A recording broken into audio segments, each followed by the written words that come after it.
that point of assessment, but they're right to say Britain must pick up the pace of what we do in the future, and that's exactly what we've been doing since July last year as a new government. Kieran Stacey, Guardian. Thank you. Can I ask a little bit more about the threats that we learnt about yesterday coming from China, especially on LinkedIn? Do you know if any ministers or government advisors were contacted over LinkedIn in this way? Do you have any intelligence on whether these are real people or not?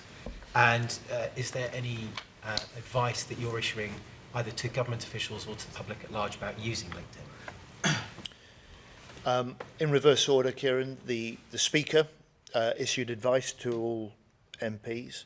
The Speaker, with the head of MI5, set out the nature of the spying threat that had been established. I have no information about whether officials in government were subject to the same sorts of activities. And the Security Minister made a statement in the Commons yesterday which set out the confirmation about the new espionage plan the government has put in place and set out details of 170 million in extra investment that will go into securing the communication systems on which government in particular relies. Emilio from Playbook, please. Hi, thanks very much. Why have we done a deal with Turkey to sell them our jets when they are the third global largest importer of Russian oil, funding the Russian war machine? Because Turkey, like the UK, is an important member of NATO. Because Turkey, like the UK, is a major nation involved in the support for Ukraine and the plans to lead the coalition of the willing if we can get an agreement between Putin and Zelensky to end the fighting.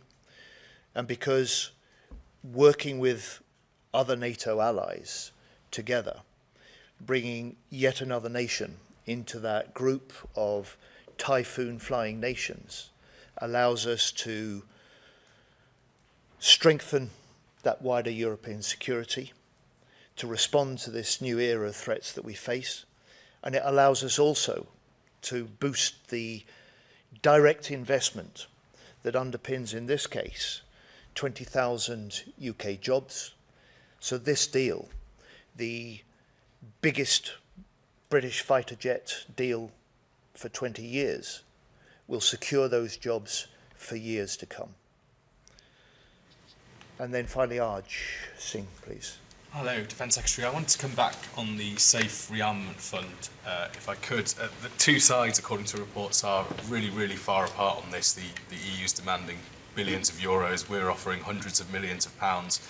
How do you rate the chances of a deal by the deadline in, I think, 12 days? And, I mean, what's your message to the EU on this, given the threats to European security as a whole? My message to the EU is what it's always been. We want a deal. Back in May, the President von der Leyen talked about a deal within weeks on SAFE, and we've been negotiating at each stage, ready for a deal, but also clear. Clear that we're ready to pay a contribution to the costs of running the scheme. That's fair. Ready to pay if there is good value for money for our taxpayers and our industry. And we've waited weeks within the negotiations for the chance to see the European proposals in some important areas. And for us, we're ready to be part of this scheme, but we're not ready to be willing at any price. And for us as the UK, we have an industry that's second to none in Europe. We will do these deals with other European countries. We will play our part in reinforcing European security. And we recognise that responsibility we have as Britain amongst European nations, particularly those in NATO, to play that role in future. And we will, in or out of SAFE. Thank you all. Thank you very much. And to those of you who are due to come with me to Plymouth, and look forward to seeing you down there at the factory. Thank you.